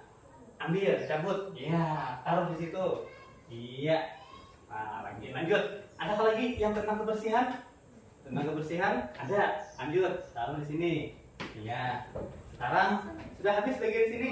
Habis. Sebelah sini lagi cari. Kalian cari. Apakah ada yang sama temanya tentang kebersihan? Nah, kira-kira tujuan tertentu tentang kebersihan ada? Ya, ada taruh situ. Iya. Nah. Ya. Nih masih ada kira-kira yang hijau? Ya, ambil. Ya. Oh, banyak tentang kebersihan banyak ternyata. Ya. Udah habis berarti. Udah. Sekarang kita baca sama-sama. Ini tidak boleh mengejek orang lain. Berarti apa itu? Kalau tidak boleh mengejek orang lain berarti menghormati orang. Ya, berarti menghormati orang lain itu termasuk apa itu? Termasuk keamanan. Nah, termasuk hubungan menghormati orang lain. Nah, gitu sih, menghormati orang lain. Menghormati orang lain. Ambil, kalian cari yang ada hubungannya dengan tidak boleh mengejek atau tidak menghormati orang lain. Ambil, cari. Kalian taruh di bawah situ. Ya. Lagi, apakah ada di sini? Nih, ayo cari. Tidak boleh makan di kelas. Kemudian tidak boleh ini keamanan. Nah, ini keamanan. Nah, tidak boleh mencuri katanya. Taruh, ambil sini. Nah, taruh. Nah, ya. Ada lagi. Tidak boleh berkelahi termasuk keamanan. Nah, ambil sini. Iya, ini ambil. Taruh sini. Iya. Ada lagi. Tidak boleh berkelahi. Nah, ambil. Taruh lagi sini. Sama. Iya. Ini apa? Jangan berkelahi sama. Taruh situ. Ya. Nah, lanjut. Izin jika meminjam barang orang lain. Berarti termasuk apa itu namanya tanggung jawab. Nah, tanggung jawab lah. Tanggung jawab. Taruh ke sini. Nah, si Hairul. Nih, taruh ke sini Hairul. Ya. Taruh ke Hairul. Ini. Ya. Nih taruh sini si. Nah, ini. Ya lagi. Ini cabut lagi. Nah, jatuh. Hidupkan coba ya. Nah, yang sisa ini sama. Sudah, silahkan duduk kalau sudah. Terima kasih, kita beri aplaus buat Hairul dan saya. Tangan. Nah, sekarang tadi teman kalian sudah maju ke depan mengelompokkan nih peraturan atau tata tertib yang ada di dalam kelas. Ada tentang kebersihan, ada tentang menghormati orang lain dan diri sendiri, kemudian ada tentang keamanan dan ada tentang tanggung jawab. Sekarang kita lihat. Nah, di sini tadi sebelum Bapak memulai pelajaran tadi ada Bapak sudah menyampaikan bahwa dalam mewujudkan budaya positif di dalam kelas itu hendaknya kita menciptakan atau menerapkan nilai-nilai positif di dalam kelas. Nah, sekarang ada kalimat tidak boleh membuang sampah sembarangan. Ada kalimat positif, ada kalimat negatif. Kalimat negatif itu apa kira-kira? Kalimat negatif itu apa kira-kira? Ayo, kalimat negatif adalah kalimat yang bersifat menyuruh. Kalimat yang bersifat memaksa. Apalagi kalimat negatif itu kalimat yang bersifat menyuruh, memaksa. Apalagi kemudian menekan. Nah, itulah memaksa, menekan. Nah, kalau kalimat positif itu lebih kepada kesadaran diri. Nah, contoh, kalian bandingkan nih, Bapak beri contoh. Mana yang lebih enak didengar? Tidak membuang sampah sembarangan, itu kira-kira kalimat positif atau kalimat negatif? Tidak membuang sampah sembarangan. Ayo, pilihan kedua, buanglah sampah di tempatnya. Nah, ada dua kalimat nih. Satu, kalian cermati dulu. Tidak boleh membuang sampah sembarangan. Satu. Dua, buanglah sampah pada tempat. Nah, tujuannya sama nih, tapi kalimatnya beda. Yang satu ada yang positif, yang satu ada yang negatif. Sekarang pertanyaan Bapak, tidak boleh membuang sampah sembarangan, itu termasuk kalimat positif atau kalimat negatif? Positif. Coba, tidak boleh membuang sampah sembarangan. Ayo, kata Bapak tadi, kalau ada kalimat yang ciri-cirinya adalah ada kata tidak, ada kata jangan. Bila ada kata tidak, bila ada kata jangan, itu berarti kalimat negatif. Contoh, berarti tidak boleh membuang sampah sembarangan. Berarti kalimat negatif. Buanglah sampah pada tempatnya. Berarti kalimat Positif. Nah, sekarang tugas kita gini. Tugas kalian sekarang buat meminta, ubahlah kalimat negatif tadi menjadi kalimat positif. Yang bernilai positif. Contoh, tidak boleh berkelahi. Itu kalimat negatif. Karena ada kata tidak, ada kata jangan. Kalau kita ganti menjadi kalimat positif, berarti tidak boleh berkelahi akan menjadi apa? Ayo, kalau positifnya jadi apa? Kan negatifnya tadi tidak boleh berkelahi. Itu negatifnya nih. Tidak, ada kata tidak boleh berkelahi. Kalau kalimat negatifnya, kalimat positifnya apa kira-kira? Jangan berkelahi. Masih ada kata jangan. Nah, hindari kata jangan dan hindari kata tidak. Berarti kita ubah. Jagalah ketertiban dan keamanan. Nah, kan itu positif itu. Tidak ada kata tidak ada kata jangan lagi. Di sini tidak boleh mencoret dinding kelas. Tidak boleh mencoret dinding kelas. Berarti kalimat positif atau negatif? Negatif. Bagus. Berarti kalau kita rubah menjadi kalimat positif, akan berubah menjadi jagalah kebersihan dinding. Nah, itu sekarang Bapak minta kita ubah menjadi, Bapak ketik di sini. Nah, kita bersama-sama mengelompokkan kalimat positif. Nah, kita sama-sama mengelompokkan kalimat positif. Tadi yang kebersihan ini, tidak boleh membuang sampah sembarangan. Kita ubah menjadi kalimat positif, berarti buanglah Sampah di tempatnya. Iya, Bapak ketik. Buanglah sampah pada tempatnya. Satu, kita dapat. Nah, kemudian ini adalah kalimat positif sudah. Yang kedua lagi, tidak boleh mencoret dinding kelas. Kemudian tidak boleh merusak kelas. Kemudian jangan membuang sampah sembarangan. Tadi sudah. Berarti kalau tidak boleh mencuri dinding kelas itu termasuk menjaga apa ya? Menjaga kebersihan. Iya, termasuk menjaga kebersihan. Berarti kalimat positifnya seperti apa kira-kira? Jagalah Jagalah kebersihan kelas. mantap. Sekarang buat tulis. 2. Jagalah kebersihan kelas. 2 sudah kita dapat. Kemudian lanjut tentang ini, tidak boleh mengejek orang lain. Itu kalimatnya negatif masih karena ada kata tidak. Sekarang kita ubah menjadi kalimat positif. Ayo Pak, kira-kira bunyinya kalau jadi berubah jadi kalimat positif. Dari tidak boleh mengejek orang lain, kita ubah menjadi kalimat positif. Jangan mengejek orang lain. Masih ada kata jangan. Nah, yang perempuan, ayo, siapa yang ada pendapat? Kalau masih ada kata jangan, ada masih kata tidak, itu berarti masih kalimat negatif. Kita ubah menjadi kalimat positif. Asalnya tidak boleh mengejek orang lain. Berarti kita ganti menjadi kalimat positif adalah hormati orang lain. Nah, hormati orang Lain. Apakah orang lain saja yang kita hormati? Ayo, tidak. Kita juga harus menghormati diri sendiri. Nah, hargai diri sendiri. Contohnya adalah menjaga kebersihan diri, tidak mengejek nama sendiri. Nah, jadi hargailah diri sendiri dan hormati orang. Nah, berarti Bapak tulis apa tadi tulisannya nomor 3? Hargai diri sendiri dan orang lain. Nah, orang lain artinya hargai dan hormati. Nah, hargai dan hormati diri sendiri dan orang lain. Hargai, hormati. Nah, dapat sudah 3. Lanjut yang keempat. Sini. Ada keamanan. Tidak boleh berkelahi. Tidak boleh berkelahi. Itu termasuk apa itu kira-kira?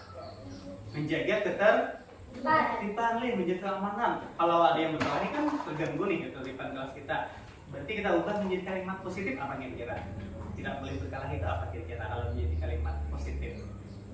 Ya, termasuklah sudah hargai dan hormati orang lain. Ya lah kira-kira. Termasuk termasuk sudah dengan kita menghargai dan menghormati diri sendiri dan orang lain, kita insya Allah tidak mungkin berkelahi. Ya kalau berarti sudah masuk di nomor 3 sudah. Lanjut ke ini tanggung jawab nih. Tidak jika tidak boleh meminjam barang teman tanpa izin. Berarti itu kalimat negatif. Kita ganti menjadi kalimat positif apa? Mengembalikan barang yang dipinjam. Ya, itu kalimat positif. Apalagi meminta izin kepada orang lain. Jika hendak minta tolong, minta izin. Kemudian jika mau meminjam barang orang lain harus minta izin. Kalau kita ubah menjadi kalimat positif apa nih kira-kira? Menjaga barang Orang lain. Iya, menjaga barang orang lain. Berarti itu termasuk tanggung jawab. Meminta izin jika meminjam barang orang lain nih, kita harus satu meminta izin dulu. Dan apa? Menjaga orang lain. Jangan meminjam aja bisa, mengembalikan tidak bisa, atau menjaganya tidak bisa. Jangan. Jadi kita harus minta izin, kemudian kita jaga barang orang tadi. Berarti kita tulis di sini menjaga barang orang lain. Nah, menjaga barang lain. Masih kurang kayaknya, Lip. Perlu lah kita beri tambahan. Perlu kayaknya di sini misalnya apa tadi? Selalu minta izin. Yalah. Minta izin dan menjaga barang orang. Nah, minta izin dan menjaga barang lain. Contoh menjaga ini misalnya ini. Kalian meminjam barang bapak di kantor, di meja bapak. Kalian pinjam, kalian harus minta izin dulu dan kalian jaga dan kalian kembalikan ke tempat semula. Ya. Nah, berarti minta izin dan menjaga barang orang lain. Bagus lah sudah kayaknya kalimatnya. Bagus, minta izin dan menjaga barang orang lain. Selalu izin kan bisa, atau minta izin atau permisi, sama aja. Nah, sekarang kita sudah dapat 4 kesepakatan kelas. Nah, inilah kesepakatan kelas kita yang kita bentuk dan kita buat hari ini berdasarkan kesepakatan kalian semuanya dan Bapak. Terdapat 4. Ada di sini kalimat negatif? Ada atau tidak? Tidak ada, bagus. Berarti semuanya sudah kalimat positif. Nah, sekarang kita beri tepuk tangan dulu hasil. Nah, tugas kalian udah minta siapa yang tulisannya rapi? Kita minta tolong yang tulisannya rapi, yang bisa menulis di sini, tuliskan yang 4 ini. Ayo, siapa biasanya yang menulis, kita tulis? Ayo, siapa biasanya? Pasti ada biasanya menulis. Iya. Siapa? Pia, nah minta tolong Pia. Sekarang Pia minta tuliskan atau 2 orang bapak bergantian udah minta Pia dulu. Nah Pia, tuliskan yang nomor 1 di sini Pia. Ini, Wah. Nah ini Pia, nomor 1. Iya, nomor 1. Ya, belum bapak juga sip. Tuh, buanglah sampah ke tempatnya. Nah tulis dulu. Iya, buanglah sampah pada tempatnya. Sekarang nomor 2 yang laki-laki bapak minta siapa? Yuk. Siapa? Anur, maju Anur. Ini. Pirut, Pak, ada salah. Yang penting mau maju ke depan dulu. Sini, biar dia habis di. Iya. Ya, buanglah sampah pada buat sini tempatnya. Iya. Pada tempatnya. Iya, maju. Kita tulis dulu. Ada apa yang penting ada ikut serta menulis di sampul. Iya, lanjut nih serahkan ke ya, nomor 2. Apa nomor 2? Jagalah kebersihan kelas. Ya, jagalah kebersihan kelas. Ya. Jagalah kebersihan kelas. Ya. Jagalah kebersihan kelas. Jagalah kebersihan kelas. Nah, tadi misalnya ada yang selalu terlambat datang ke sekolah. Itu termasuk apa kira-kira?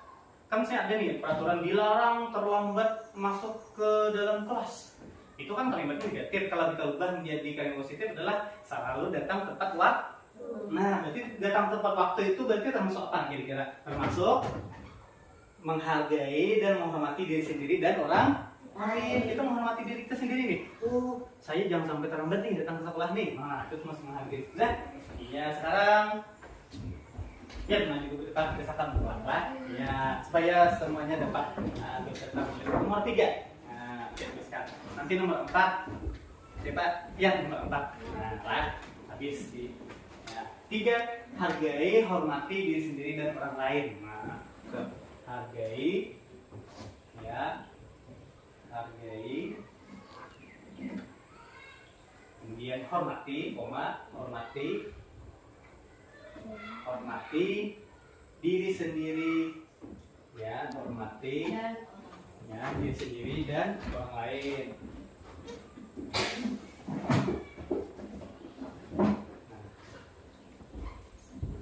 Habis.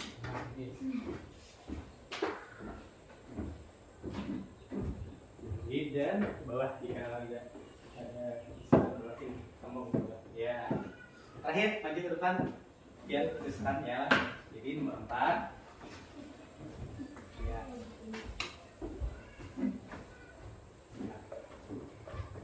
Ya, sambung 4. Ya. Minta izin dan menjaga barang orang lain. Nah, 4. Nah, ada spidol lagi. Habis. Tadi bukan.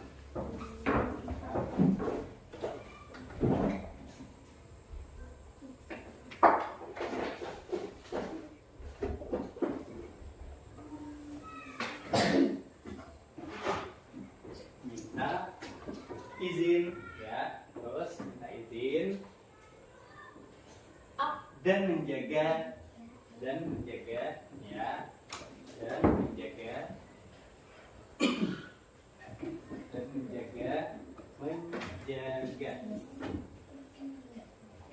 dan menjaga bawah sini ya, sambung barang orang lain ya, barang orang lain ya, barang orang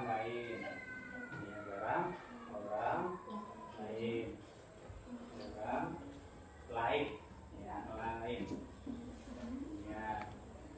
Nah ya, jika sudah silahkan dulu. Nah, kita beri tepuk tangan dulu.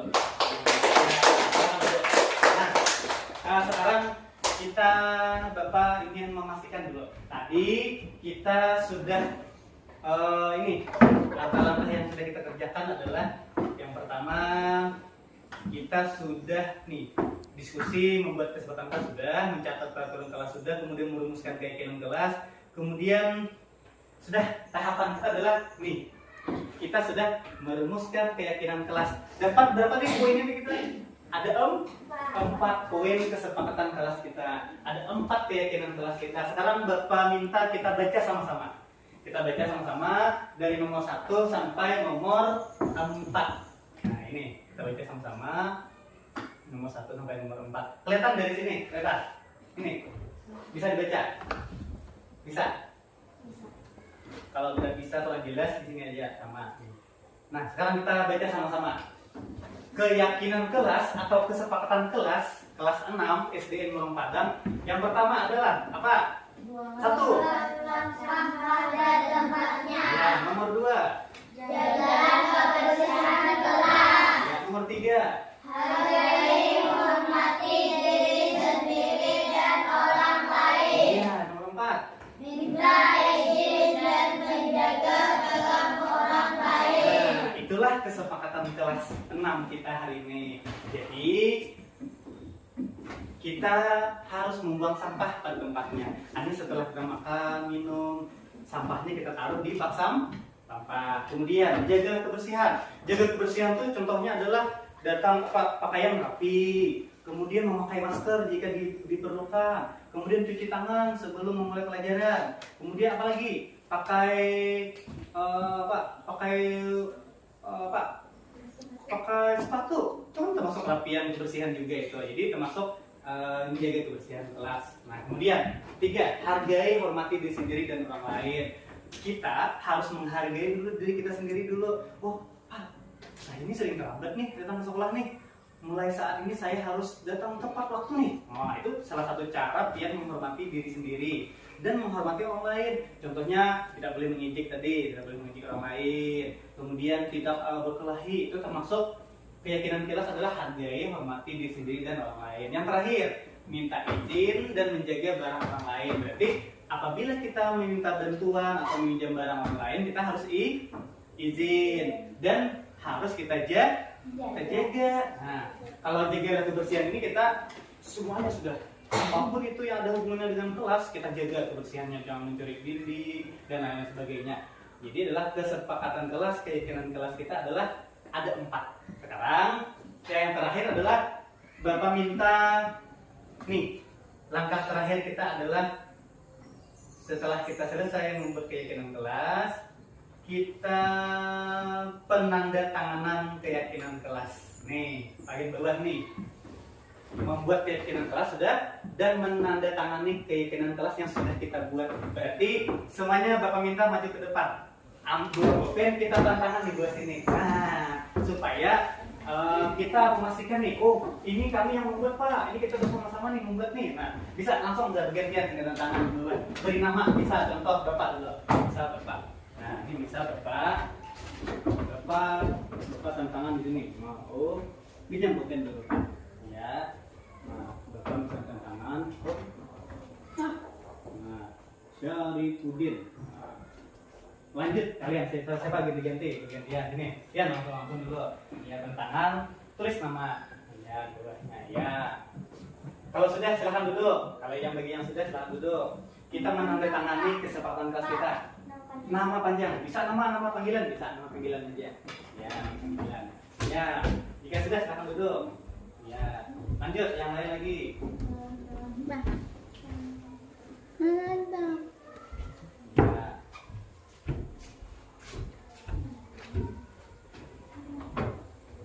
Terus yang belum, ya. Jika sudah silahkan duduk kembali ke tempat semula.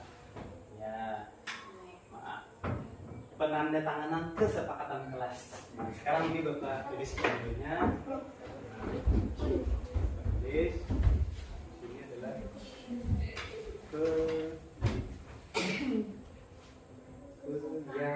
keyakinan kelas. Keyakinan kelas. Ini kita hiasi lah, kita hiasi. Keyakinan kelas. Nah, ya sudah tantangan juga. Oh, sudah ya.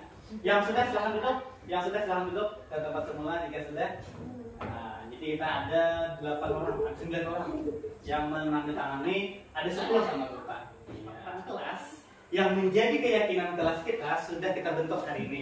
Jadi kita dapat tadi berapa poin tadi? Ada 4 kok. 4 poin, ada 4 macam keyakinan kelas kita. Mudah diingat dan mudah kita laksanakan, ya lah. Jadi sama-sama kita melaksanakan dan menerapkan keyakinan kelas kita ini lah. Jadi adalah judulnya keyakinan kelas 6. Jadi isinya apa? Buanglah sampah pada tempatnya, kemudian jaga kebersihan kelas, hargai, hormati diri sendiri dan orang lain, kemudian yang keempat minta izin dan menjaga barang orang lain. Itulah kesepakatan kelas kita dan menjadi keyakinan kelas kita. Artinya kita sudah memiliki keyakinan nih, oh mulai hari ini saya akan selalu menjaga kebersihan kelas. Wah, itu keyakinan kita sudah tuh. Sejak mulai hari ini saya akan membuang sampah pada tempatnya. Wah. Dah, sampai di sini ada yang ingin ditanyakan? Ada? Berarti sudah paham. Jadi kita sudah dapat keyakinan kelas pada hari ini. Nah, karena sudah selesai pembuatan keyakinan kelas, Bapak akhiri kegiatan kita hari ini. Mudah-mudahan kita bisa melaksanakan kesepakatan kelas dan keyakinan kelas sehingga nantinya terwujud budaya positif di dalam kelas kita dan nantinya akan berkembang menjadi budaya positif di lingkungan sekolah SD Negeri Murung Padang. Jadi Bapak akhiri, wabillahi taufik wal hidayah. Wassalamualaikum warahmatullahi wabarakatuh. Waalaikumsalam.